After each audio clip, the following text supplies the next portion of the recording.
अस्सलामुअलैकुम दोस्तों, आज मैं आप लोगों के साथ ऐसे दो बिजनेस शेयर करने वाली हूं जिसे करके आप महाना लाखों रुपया बआसानी कमा सकते हैं। तो दोस्तों, आज का बिजनेस आइडिया बहुत ही आसान और मुनाफा बख्श है। ये एक ऐसा कारोबार है कि आपने इसे देखा तो होगा, बल्कि इसके मुनाफा और तरीकेकार से ना वाकिफ होंगे। इसलिए इसे अक्सर लोग छुपा हुआ बिजनेस कहते हैं, क्योंकि ये कम पैसों से शुरू होता है और ज्यादा मुनाफा देता है। इससे महंगाई के दौर में अगर आपके पास इस तरह का आसान, सस्ता, ज्यादा मुनाफे वाला कारोबार हो तो और क्या चाहिए।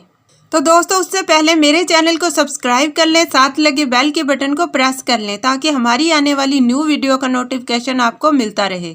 दोस्तों, आज का कारोबार है स्क्रैप कार्टन बिजनेस, यानी कि पुराने गत्ते का बिजनेस। बड़े बड़े स्टोर्स हों या छोटी दुकानें, हर जगह सामान गत्ते के कार्टन्स में पैक होके आता है। ये कार्टन्स मुख्तलिफ साइज के होते हैं, छोटे, बड़े और दरमियाने। हर तरह के इन गत्तों में ये चीजें कंपनी से पैक होकर आती हैं। स्टोर्स या दुकानों वाले गत्ते से चीजें निकालने के बाद सेल कर देते हैं। आप लोगों ने इनसे यही गत्ता खरीद कर अपना बिजनेस करना है। दोस्तों, इस कारोबार को करने का तरीकेकार ये है कि आपने अच्छी हालत का गत्ता दुकानदारों से खरीदना है। यहाँ एक सीक्रेट बात बताती चलूं, अच्छी हालत वाले गत्ते का रेट ज्यादा होता है। छोटी दुकानों और गांव देहात से आपको ये 30 से 40 किलो के हिसाब से मिल जाएगा, और बड़ी दुकानों या सुपर स्टोर से ये गत्ता आपको 40 से 50 फी किलो के हिसाब से मिल जाएगा। अगर आप इन दुकानदारों को एडवांस में रकम जमा करा देंगे तो ये आपके कारोबार का एक फर्स्ट पॉइंट होगा। आइंदा आपको यही गत्ता दिया करेंगे। खरीदे हुए गत्ते को स्टोर करने के लिए आप अपने घर के एक कमरे में ही जमा कर सकते हैं, या फिर एक अलग गोदाम लेकर भी रख सकते हैं। जब काफी मकदार में गत्ता स्टोर हो जाए तो आखिरी मरहला आता है सेल करने का। तो दोस्तों, अगर आपके पास ज्यादा इन्वेस्टमेंट है तो आप पाकिस्तान की मुख्तलिफ कंपनियों से राब्ता करें जो गत्ते को रिसाइकिल करती है। जब एक ट्रक का माल इकट्ठा हो जाए तो आप सीधे गत्ते वाली कंपनी में इसे ले जाएं। जो आपने तकरीबन 40 रुपए का 1 किलो लिया था, वो 50 से 60 रुपए तक का सेल होगा। मतलब कि 1 किलो पर आपको 10 से 20 रुपए का मुनाफा आएगा। फिर अगर आपके पास कम पैसे हैं, 2 या 3 हजार रुपए हैं, आप अपने इलाके का विजिट करें और दुकानदारों से मिले, इनसे गत्ता लेकर अपने ही इलाके के कबाड़ियों को या होलसेल डीलर को सेल कर दें। इस तरह भी आपको 1 किलो पर 10 से 15 रुपए तक का भी मुनाफा मिल सकता है। दोस्तों, ये एक ऐसा कारोबार है जिसमें नुकसान का कोई डर नहीं। अगर आप इस कारोबार को अच्छी मार्केटिंग के साथ शुरू करेंगे तो बहुत ज्यादा मुनाफा कमाएंगे। तो दोस्तों, ये होता है पेटी गत्ता। पेटी गत्ता हम इसलिए बोलते हैं क्योंकि जिन कार्टन में सामान पैक होके आता है उसको हम पेटी गत्ता बोलते हैं। जैसे कि हमारे पास घी वाले गत्ते होते हैं जिनमें घी की पैकिंग होती है। पैकिंग वाले जो गत्ते होते हैं इसको पेटी गत्ता कहते हैं। जैसे कि दुकानों में जो भी सामान आता है वो एक पैकिंग में आता है, वो गत्ते की पैकिंग होती है। जैसे कि वॉशिंग मशीन को आप देख लें, जैसे फ्रिज को आप देख लें, ये सब चीजें गत्ते के अंदर आती हैं। तो दोस्तों, इस मोटे गत्ते को हम पेटी गत्ता बोलते हैं, जिनका जो रेट बहुत ज्यादा होता है। इसी तरीके से एक और गत्ता है जो छोटे तरीके के गत्ते होते हैं, जिसे हम डिब्बी गत्ता कहते हैं। ये वो गत्ते होते हैं जिसे छोटे गत्ते, बिस्किट वाले गत्ते कहा जाता है। या फिर शॉप पर जिनमें टाफियां वगैरह होती हैं, उनके ऊपर जो गत्ते होते हैं, उन डिब्बों के अंदर जो टाफियां होती हैं, तो ऐसे जो गत्ते हैं ये डिब्बी गत्ते के अंदर आते हैं। इनका जो रेट होता है वो पेटी गत्ते से कम होता है और आपने इसकी अच्छे तरीके से पहचान कर लेनी है। इसी तरह जो दवाइयाँ होती हैं, दवाइयों के ऊपर जो डिब्बे होते हैं वो भी डिब्बी गत्ते के अंदर आते हैं। तो ऐसे जो छोटे और पतले गत्ते होते हैं वो इसी के अंदर आते हैं। तो इनका रेट थोड़ा सा पेटी गत्ते से कम होता है। इसके बाद आती है रद्दी। रद्दी में ये है कि आपके पास जो कापियां हैं, जो हम बच्चों को लिखने वाली कापियां या दफ्तरी कागज होते हैं, ये आते हैं रद्दी के अंदर। तो इसका जो रेट होता है वो गत्ते से ज्यादा होता है। इस तरह किताब है, इसका भी एक रेट होता है। किताब का जो रेट होता है वो पेपर से कम होता है, लेकिन वो भी एक अच्छा रेट होता है। तो इसी तरीके से तूड़ी गत्ता होता है, तब वो वाला गत्ता जो उसके अंदर से निकलता है। जो दुकानदारों के पास कपड़े वाले थान होते हैं जिनमें कपड़ा लपेटा होता है, तो वो गत्ता तूड़ी गत्ता होता है। उसका जो रेट होता है सबसे कम तर रेट होता है। याद रखिएगा, उसको आपने गत्ते के अंदर नहीं खरीदना है। इसी तरीके से जो अंडे वाले क्रेट होते हैं वो भी गत्ता होता है।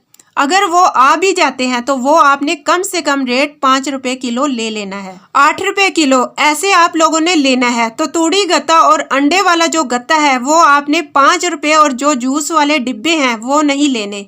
आप ये याद रखिएगा, जो जूस के डिब्बे हैं वो गत्ते की कैटेगरी में नहीं आते। उसके बाद आपने एक और काम करना है, जो गत्ता हो वो साफ होना चाहिए। गत्ते पर कोई तेल वगैरह ना लगा हो, जैसे ऑयल लगा होता है, जैसे डीजल लगा होता है, तो वो आपने ख्याल करना होता है। वो गत्ते आप लोगों ने नहीं लेने, क्योंकि वो गत्ते एक तो आगे बिकते नहीं हैं। अगर बिकते भी हैं तो वो तूड़ी गत्ते के अंदर जाते हैं, क्योंकि तूड़ी गत्ते का तो मैंने आपको पहले भी बताया है, वो आपने 5 रुपए लेने हैं, 4 रुपए इसमें फी किलो आपने लेने हैं। तो दोस्तों, गत्ते के कारोबार में आपने ये ख्याल रखना है। तो उसके बाद आता है सिमी का। सिमी का वो शॉपर होता है जो पेट बोतलें होती हैं, जैसे कोका कोला, जो भी बोतलें हैं जो 2.25 लीटर की होती हैं, लीटर की होती हैं, उसका जो बंडल बना होता है, जो इसके इर्द गिर्द जो शॉपर होता है उसको हम लोग सिमी का कहते हैं। उसका भी रेट बहुत अच्छा होता है। इसी तरीके से जो सीमेंट की बोरियां होती हैं, सीमेंट की वो बोरियां जो कागजनुमा हो, जो डीजी सीमेंट की बोरियां हैं, उस तरीके वाली बोरियां भी एक अच्छे रेट पर बिकती हैं, तो वो भी आप ले सकते हैं। लेकिन अगर आप ले रहे हैं तो वो आप 5 रुपए फी अदद लें, लेकिन वो बोरी पूरी होनी चाहिए, उसका भी आगे अच्छा रेट लगेगा। तो ये चीजें आप अपने जहन में बिठा लें। अगर गत्ता आपके पास है, उसको किस तरीके से लेना है। तो दोस्तों, गत्ता अगर आता है मिक्स गत्ता, यानी कि उसमें 2-3 पेटी गत्ता भी है, बाकी उसमें कचरा जो डिब्बी गत्ता होता है उसको हम कचरा गत्ता भी कहते हैं। आपने क्या करना है, अगर 2-3 पेटी गत्ते हैं तो आपने उसे कचरे के गत्ते में ही लेना है। ये नहीं कहना कि पेटी गत्ते को अलग करो और कचरे को अलग करो, नहीं, ऐसा बिल्कुल भी नहीं करना। मैं आपको एक तरीका बता रही हूँ, आपने उसको मिक्स कर लेना है, उसको आपने कचरे के रेट में लेना है। ये टिप्स मेरी याद रखिएगा, गत्ते को कैसे लेना है। अगर वो मिक्स हो तो उसको कचरे के रेट में ही लेना है। उसमें अगर आते हैं अखबार, कचरे के अंदर अखबार आ जाते हैं, अखबार का रेट कचरे से भी कम है, तो आपने अगर अखबार मिक्स हो तो उसका रेट और कम कर देना है। गाहक कहता है कि यार हम नहीं देते, तो ये आप पर डिपेंड करता है कि आप उस गाहक को कैसे काबू करते हैं। गाहक को कहें कि ये कचरा है, ये गंद है, आगे हम कैसे बेचेंगे। आगे जो डीलर हैं वो इतराज करते हैं, इसमें मिट्टी लगी हुई है। तो ये कोशिश आपने करनी है कि आपने गाहक को काबू में करना है,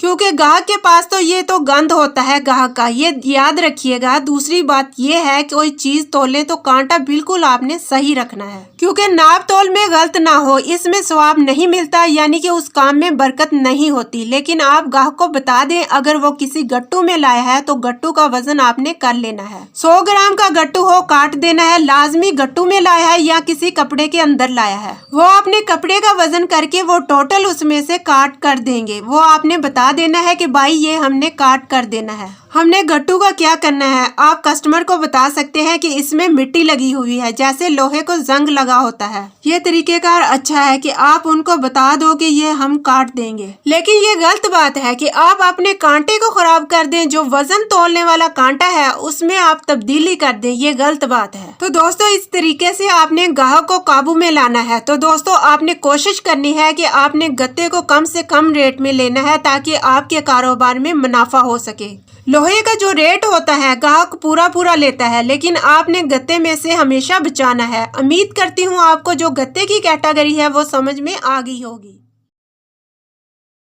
अब मैं आप लोगों के साथ दूसरा बिजनेस आइडिया शेयर करने वाली हूँ, जिसे आप कम पैसों में भी स्टार्ट कर सकते हैं। दोस्तों, कामयाबी का सफर आस्ता आस्ता तय होता है। आप आस्ता आस्ता बड़ी मंजिलों की तरफ जाते हैं और बहुत बड़ी बड़ी कामयाबियां अचीव करते हैं। तो दोस्तों, आज मैं आपके लिए एक ऐसा बिजनेस आइडिया लेकर आई हूँ जो हर बंदा आराम से कर सकता है। जिसके पास बहुत ज्यादा पैसे नहीं है वो बंदा भी आराम से कर सकता है। आप इस वीडियो को देखेंगे तो आपको फौरन समझ में आ जाएगा कि ये आप कर सकते हैं। ये बहुत ही आसान है, बहुत ही आसानी के साथ आप कर सकते हैं, और जो मैंने आपसे कहा है तो वो 100% सही है। आज हम car washing at doorstep business को डिटेल में डिस्कस करते जा रहे हैं। इस बिजनेस का मार्केट में कितना गैप है, इस बिजनेस को शुरू करने के लिए कम से कम कितनी इन्वेस्टमेंट दरकार है, आप इस बिजनेस से मंथली कितना प्रॉफिट कमा सकते हैं, टारगेट मार्केट कौन सी है, और आपने अपने न्यू बिजनेस की मार्केटिंग कैसे करनी है। आज के इस बिजी लाइफस्टाइल के लिए वक्त निकालना बहुत मुश्किल हो चुका है। आज लोग घर बैठकर ऑनलाइन शॉपिंग कर सकते हैं। पाकिस्तान में भी बहुत सारे बिजनेस ऑनलाइन हो चुके हैं और डोर स्टेप पर अपनी सर्विसेज प्रोवाइड कर रहे हैं। आमतौर पर पेट्रोल स्टेशन या कुछ मखसूस जगहों पर कार वॉशिंग सर्विस दी जाती है, जहां पे स्पेशल टाइम निकाल कर जाना पड़ता है। लेकिन car wash at doorstep का बिजनेस एक न्यू बिजनेस कॉन्सेप्ट है जिसका मार्केट में अभी काफी गैप मौजूद है। इस बिजनेस में आपकी टीम कस्टमर के घर जाकर कार वॉश की सर्विस मुहैया करेगी, जो कि लोगों के लिए सहूलत और अच्छी सर्विस है। रिसर्च के मुताबिक अगर आप रवायती तर्ज का सर्विस स्टेशन ओपन करने का सोचेंगे तो वो एक लंबा, महंगा और मुश्किल काम है, जिसके लिए कम से कम इनकम 5 से 7 लाख चाहिए। लेकिन car washing at doorstep business को थोड़े पैसे में शुरू कर सकते हैं। इसको शुरू करने के लिए 70 से 80 हजार रुपए की इन्वेस्टमेंट चाहिए, जिसमें एक प्रेशर वॉशर, एयर ब्लोअर और बाकी छोटे टूल वगैरह शामिल हैं। ये सब टूल्स खरीदने पर आपका 35 से 40 हजार रुपए का इन्वेस्टमेंट हो जाएगा और बाकी अमाउंट आप मार्केटिंग और 1 महीने के लिए रख लें।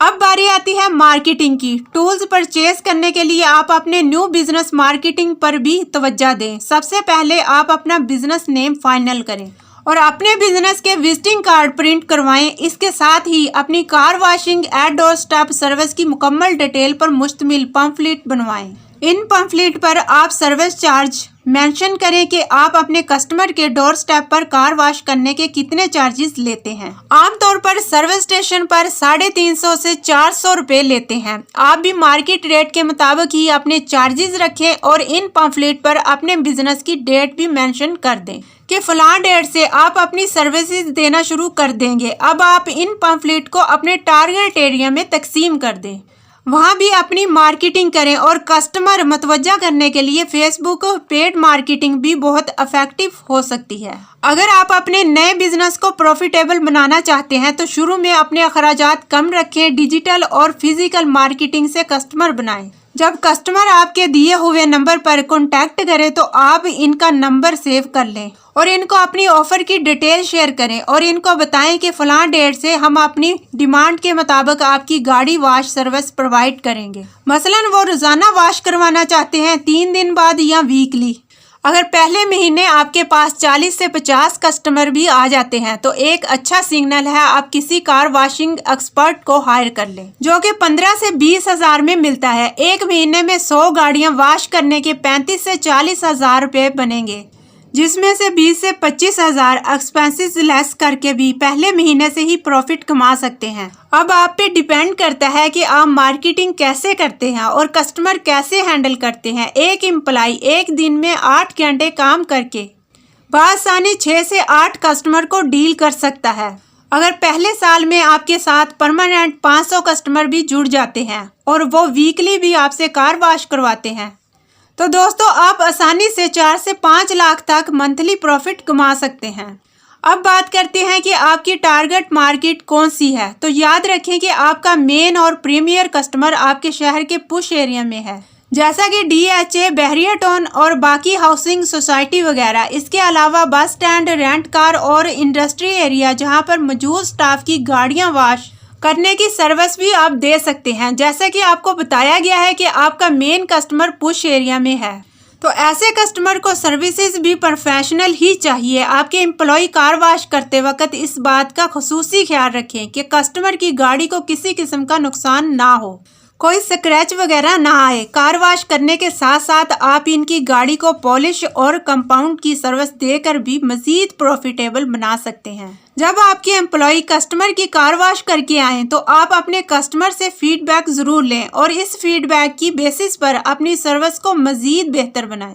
तो दोस्तों आज लोग घर बैठकर ऑनलाइन शॉपिंग कर सकते हैं। पाकिस्तान में भी बहुत सारे बिजनेस ऑनलाइन हो चुके हैं और डोर स्टेप पर भी अपनी सर्विसेज प्रोवाइड कर रहे हैं। आमतौर पर पेट्रोल स्टेशन या कुछ मखसूस जगहों पर कार वॉशिंग सर्विस भी दी जाती है, जहां पे स्पेशल टाइम निकाल कर जाना पड़ता है। लेकिन car wash at doorstep का बिजनेस एक न्यू बिजनेस कॉन्सेप्ट है जिसका मार्केट में अभी काफ़ी गैप है। इस तरह के मजीद कारोबारी वीडियोस को देखने के लिए हमारे चैनल का विजिट करें। वहां आपको लो इन्वेस्टमेंट और हाई प्रॉफिट बिजनेस आइडियाज देखने को मिलेंगे। उम्मीद करती हूँ आपको आज का बिजनेस आइडिया ज़रूर पसंद आया होगा। तो चैनल को लाइक करें, शेयर करें और सब्सक्राइब करें।